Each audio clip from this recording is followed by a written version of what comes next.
that you can't stop dating a thug that don't know how to treat you. Right. That comes from when you was a I'm kid. still like MC Lotto. So, are you really? Yeah, A $2 bill. I think that could be like a show. Single like Lotto. Write it down. Go and write that down. Develop that. I'm not even gonna ask you to give me credit. Listen, I do have a question for Please you. do. Okay, so my question is, in regards to you said replacing it with something positive. Mm-hmm. How does that? Is it possible for that to become conceitedness, Mm-hmm. or is that something? or that is you it can more see? affirmation? Well, I'm Well, trying it's to only figure out. it's on. See what you have to do is you have to tweak the people that you hang around, because to the wrong people it is being conceited. But the truth is Confident. And like you said, it's absolutely confident, because in order for you to be able to kick the door down and ask for what you want, Lotto, I'm just gonna be real straight up with you. You ain't never gonna be the comedian you want to be unless you get real unapologetic about how you handle yourself in spaces. I was just talking to somebody so about true. being being selfish. Yes. And Yes. not, Is that your thing? is that You, it? you need to be Gotta because it's the whole Yeah. putting the air But mask the on you confidence first. thing, it's something you're saying to yourself, right? Or out loud when you're by yourself. No, It's not something that you're placing out in front of people. But see, that's the thing. This is a real thing, because when I heard you saying it, I literally underwent this myself. I met somebody and I thought, this person cocky. What like- do they say? And who are they saying it to and why? Well, I'm just saying, just the way that they carried themselves in regards to the way they describe the things that they're doing. And it took me a couple days later for me to realize it's not cocky. They're confident. It depends. Cocky You know what does I mean? exist. Let me not say it like cocky doesn't exist. There are people out there who are cocky, but the essence, the core of cocky is insecurity. Because if you got it going on, you ain't got to tell nobody, that you got it going on. So then how do you combat that to what you told us in regards to take control, toss it, and replace it? It's about how you show up. It's not necessarily about what you tell people. Because okay. you're telling yourself this in the mind. Yes. You're saying this to you. You're establishing a tapestry that then becomes a foundation. Tapestry. Hey baby. A tapestry. That's in the dictionary. We've never heard that snooty word before. Shame on you if you don't know what a tapestry is. It sounds like a drink. It's more of a drape. It's more of a drape, not a drink. But if you begin to weave together a tapestry, a tapestry is essentially that. It's like cloth. You weave together a tapestry. It then becomes a hard foundation. It just becomes who you show up as. Who I am shows up before I ever walk into the room. So do you think, right? I happen to have one for you. Oh, you got Cash App? I got Cash App all day. So look, we were speaking of the mindset and what we're telling ourselves and how we're delivering. You mentioned when we were off air about Aisha Curry and how she has come out to the world about how she's feeling emotionally, not getting a lot receiving of attention attention from men. Mm-hmm. And so I had some guys on here yesterday. I had Rich Guy, Tay Whitmore, and Jordan Banks with the Anything Fest. Oh, wow. And they debated, right? They debated that that her coming out like that shows her insecurities and that she should not have done so publicly with a man who is taking care of her the way that he is. Is any of those guys married? None of them are married. Okay, sit down. Exactly. Back away from the mic. You ain't got nothing to say. Exactly. This grown folks business. Okay? Shout out, but have a seat. Because here's the truth of the matter. I have lived her life. Okay? There's not very much of what because my husband and I were talking about it, and he mentioned, it's hard being the wife of Steph Curry. Right. And I said, hey, it's hard being the wife of Damon Higginbotham. Because your husband. That's my husband's name. Because of what the husband-wife dynamic of what the society tells us is supposed to be. Right? And so my husband and I have been together 24 years, married for 18. Wow. We have 2 beautiful children, a 16-year-old son, another son who's almost 11. And so we have, what keeps us together today is not what brought us together 24 years ago.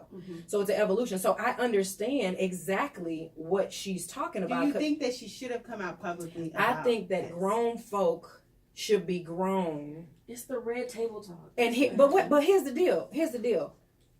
You asked me as soon as I hit the door, Alana, we were talking about this Aisha Curry thing. What do you think about it? And my immediate response was, I think transparency is not celebrated in a world that thinks fake and false is what's most important.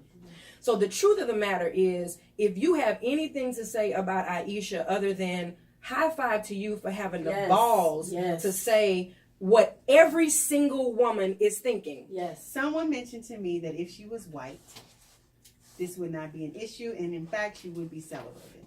Do you agree? We heard about it. We're speaking about mental health and wellness, and everyone knows and for sure that Black people do not necessarily we deal with don't deal with mental health on the same level that our white counterparts deal with. But let me just tell you let me tell you what that's rooted in. The truth of the matter is we don't ask for what we need like our white counterparts. That's why the mortality rate for African American women is like 4 times what it is for white women, and way more than our other brown faced counterparts. The truth of the matter is we don't ask for what it is that we need. We don't say, so the reason why the African American community is knocking her upside her head is because we have a whole heritage of being in the room but not in the room. Right. Our whole heritage is be in the room but don't be seen. Right. Our whole heritage is apologizing for our presence. I did a live today with a young lady, and one of the things I mentioned to her is I was in a grocery store and there was an African American woman on the aisle. She was already on the aisle when I got there. So when the white woman who pulled up got on the aisle, we were there first, right? But the white lady pulled her basket up and just went on about her day. Now, and I'm not saying anything bad about the white lady, but the Black lady who was already standing there looked up, and when she saw the white woman next to her, she said, "Oh, I'm so sorry." And I said to myself, why are you apologizing for your presence? That's what we do. And sorry. It's the polite thing. Yeah. You got to be polite. So nice. But they don't. And it's not necessarily bad. They're not necessarily being rude. You ain't got to say, "I'm sorry, excuse me." Just grab the damn can of beans and walk away. Mm-hmm. "Oh, excuse me, I'm going to get the can." Just get the can of beans. People getting the can of beans in the grocery store all day long. We were talking about colorism earlier in the week. And I'm a darker skinned person. Very beautiful. Thanks, I appreciate it. Skin like butter. Natural. Right? Okay. Can't tell when she's cycling. Ain't no bus coming through. So I'm saying that to say this. I have a friend who's also lighter skinned, and like you. Yeah. Mm-hmm. And I asked him, I said, "Do you get beef with other people saying or thinking that you're not Black enough because you're lighter skinned?" I'm 42 years old, and I cannot. There has never been a time where that has not been my issue. It is an issue. I have been welcomed in more by white people than I have been by Black people. And I only mention that because you were saying something about being in the room but not saying anything. Yeah. Most cases, the most people that have had to experience that are darker skinned people who are serving. Well, from your perspective, from your perspective, exactly. Which I respect, by the way, I respect, because the deal is, sidebar. I think we beat each other up too much when we're trying to gain knowledge. We get real huffy and we get real offended. Like, how dare you gonna talk about my light skin? Mm-hmm.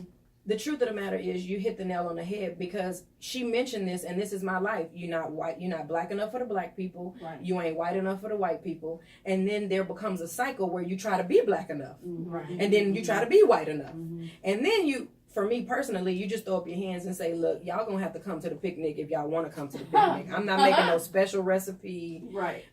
If you want to show up, come be in the house." But it's just one of those things. I had a beautiful, dark, very dark skinned friend.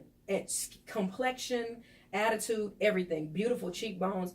She said to me after the light skin special came out on network years ago. What light skin special? It was called Light Skin. Their dark skin came out first, and light skin came out second. Is this a show that airs? It was a documentary that aired on I see. Mm-hmm.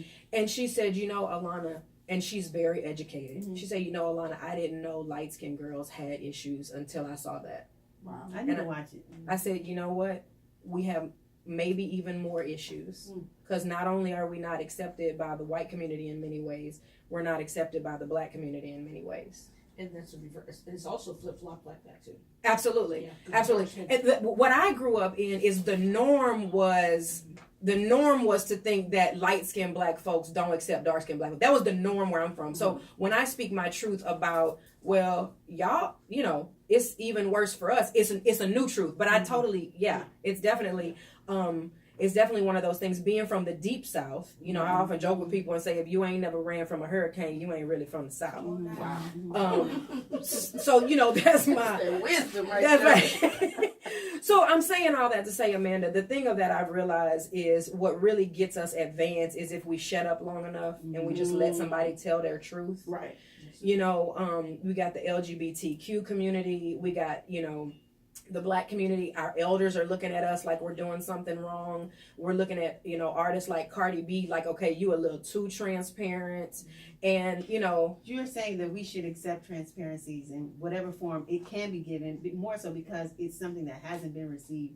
I agree with you. I like that. Absolutely. I like that because that was something that I thought when I seen the interview, or you know, I didn't see the whole interview, but the piece that I did see, it's like, dang, at least she's being honest with us. that's it. Like we've been missing out on honesty for The so truth long. is, I have talked to many women who are not married to basketball players that have the same issue as she does. I can't be true. I can't be who I am because what are people going to say? Exactly. And what are people going to say has killed more dreams and put more people in the grave than what you can absolutely imagine. So this month is Mental Health Awareness Month. Alana Higginbotham, you are a mental strategist. You are a mental coach, and you were here to give insight on the fact that people should be more transparent. Absolutely. It's actually necessary, and it's the thing that we are missing because we experience things, particularly our ancestors. I can tell you how I grew up is we don't tell kids the dumb stuff that we did because we think that if we tell our kids the dumb stuff that we did, then they're going to do it. I tell my children.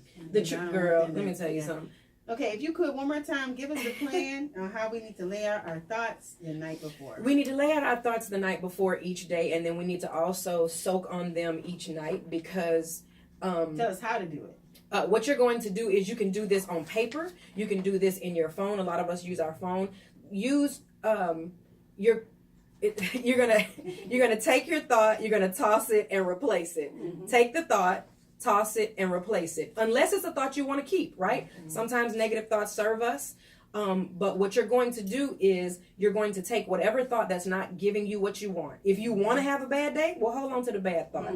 If you want to have a better day, if you want to create a place for growth, take your thought, toss it, take the bad thought, toss it and replace it. And you can do that by focusing on the things that you want to see in your life. Remember, thoughts are things, and every day we send them out into the world to create the landscape of our lives. Give your social media handles. Alana Higginbotham, that's Alana, last name Higginbotham. That's Higginbotham. Alana Higginbotham. I'm Alana Higginbotham everywhere. Twitter, Facebook, Instagram, all that. And if you want to send me an email, it's info@alanahigginbotham.com. We appreciate you for coming to the I appreciate you having me. You were great. This was fantastic. awesome. I'm glad you came. And MC Lotto, one more time, go ahead and give your social media handles. Listen, everybody, y'all know what it is. Amanda, I appreciate you. I'm happy that we ran into each other at the bar. I mean, to put you out there like that, but you was drinking that day. I was. Yes. Ain't nothing wrong with that. Ain't nothing wrong with that. And I was there getting a second drink, so that worked out perfectly. But listen, y'all can find me at mclotto.lotto. That's MC Lotto. That's how you can find me. And thank y'all. Glad to have you as a special guest co-host today. Guys, make sure that you follow the Amanda Sapp Show each and every Monday through Friday from 5 p.m. to 6 p.m. Central Standard Time here on the new amazing 102.5 FM We Do Good Through Good station. Tomorrow we have a special guest chef that's going to be in the building serving us. And we're excited about that. So stay tuned. Keep it locked right here. Again, each and every Monday through Friday. And we are out. Yeah. Oh my gosh, that was amazing. You guys were awesome. That was amazing. You were amazing. You did an excellent job. See, she not playing with it. No, I was just about to say, you doing it. You coming out, baby. You coming through. It was amazing. You better know. Bye, you guys. Say bye, ladies. Bye. Bye. And here's our engineer for the day. looking like she could be my auntie. When you're around people who make the interview process easy. Oh, I see what you're saying. Yeah. Well, you know what she's saying. Yeah. Some people you ask questions to, and they're like, "Tell us about your breakfast this morning." I ate it. That's true. That's so true. Tell us about your marriage. I'm married. Right. Or just not.